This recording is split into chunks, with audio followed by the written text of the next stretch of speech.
One of the memories is that she hardly ever controls anything. If you do a fight with Cynthia, you're going to get thumped. Oh, really? Okay.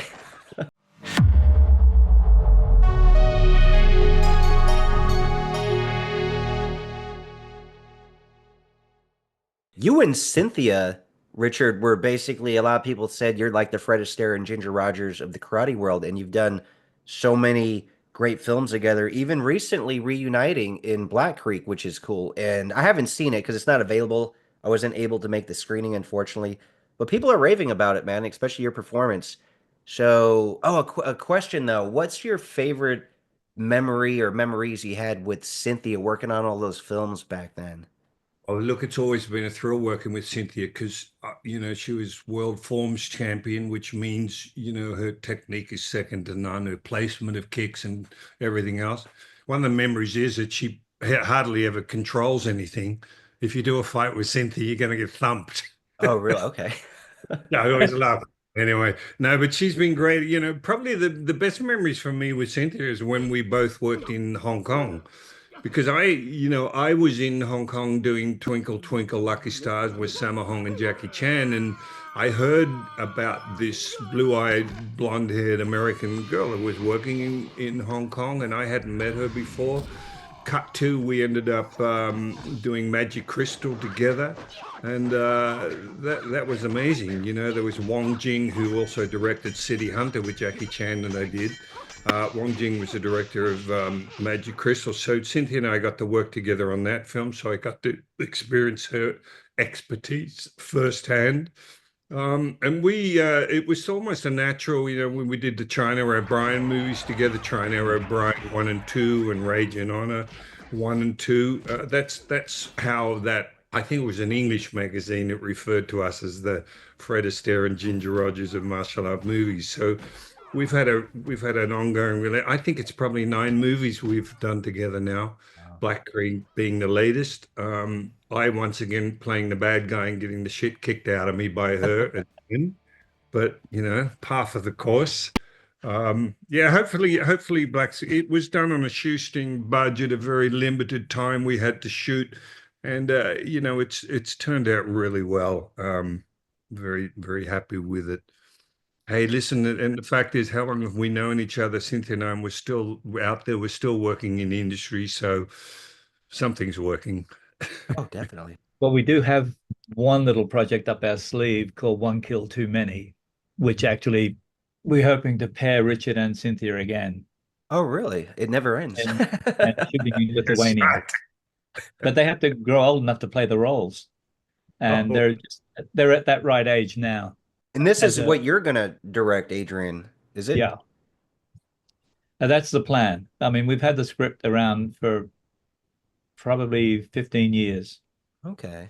And and we've all been busy with our own lives, but it's been a passion to do this little project and to have these two work together again, but bringing out different aspects of their personalities and character. And yes, there is a fight between them, Of uh, course, there has to be. but there is an alliance that, and from memory, China O'Brien was that you worked together as characters in that you weren't combatants, correct? right. Yeah, so it's a throwback to that relationship, if you like, two opposing forces coming together for a common purpose. But to get to that Nice. point, they have to have a disagreement, if you like. Okay. Okay. And that would be the third film that you guys would work on together, right? Because you did another film, I think, was it 95? No, 2001. Oh, it's 2001, really? 2000, yeah, Mind Games, Yeah, that's right. which was Mind a Games. non-martial art movie. And our second day of shoot was 9/11. Oh, really? Wow. So it was a very strange time.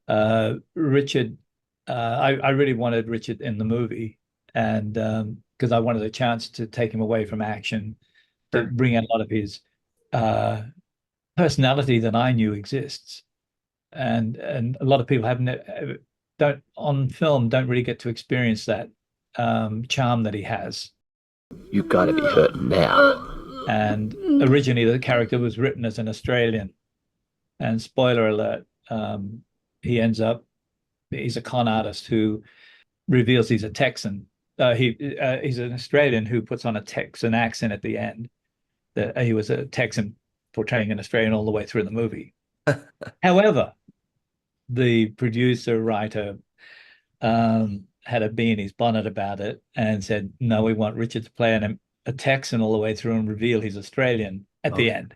Yeah. And I was like, it was a no-brainer, but therein lies the quandary of sometimes working with, you have to compromise here and there. But I think it would have been a much funnier film with Richard doing Australian colloquialisms all the way through, and then revealing himself as a Texan. But yeah, it was only a 3-week shoot, very intense again because of the 9/11 circumstances. It put a lot of strain on everybody doing a comedy in that period of time when everyone else was such distress. Yeah, for sure. It was a crazy Friends, and we were in this little bubble for 3 weeks. But yeah, but to have the actors come through it like that and not show that angst that was going on in America at the time and the world is a real tribute to their talents and commitment to what they do. Yeah, for sure. How do you enjoy working on like a non-action film, Richard? Just more of the acting by itself and not doing any fights or choreography or anything like that. David, I really enjoyed, if nothing else, just because of the challenge. Because I how many movies, done maybe 100 movies now, and there's a film coming up that hopefully we're shooting in January called Sacrifice, where I play a lifetime military dad who's got PTSD, he's on medication, he's got a son and a daughter, and he's old school Anzac, meaning he's based in the Australian military tradition, and he finds out halfway through that his son's gay, and he's vehemently against gays in the military. There's a big dinner time battle, as it were, with his son, where he says a lot of very bad things. Anyway, when they sent me the script, the producer rang me and said, "Look, would you play it?" And I said, "Well, the main reason I'm saying yes is because I have no fucking idea how I would play this role. Like, I'm married, but I'm not a dad. I haven't been in the military and I don't have PTSD. So I guess what I'm saying is what excites me about something like that is not relying on action in any way, shape, or form, and now having to find a way to flesh this character out. And that's, at this stage of my life, that's the sort of challenges I want, and that's what really excites me about that role. It's more about the challenge. You would know, as we say in martial arts, if you're not comfortable, if you're not uncomfortable, then you're not growing. Yeah, you won't grow exactly. Daring to participate and just step onto the mat and try something that you're not familiar with and be okay about that, and be okay about being exposed, and being okay about whatever it takes to bring yourself up to the level of expertise that is required. And in this case, for me, it's pure drama. So I'm very excited about that. The action is more, it's kind of like, yeah, it's gone to different levels. I said, action wise, even for me, it's in a different league now to even when I was doing it. Hence where I'm comfortable with that, and hence I'm comfortable with the idea of, again, of just taking on some new challenges for whatever time is left in my career.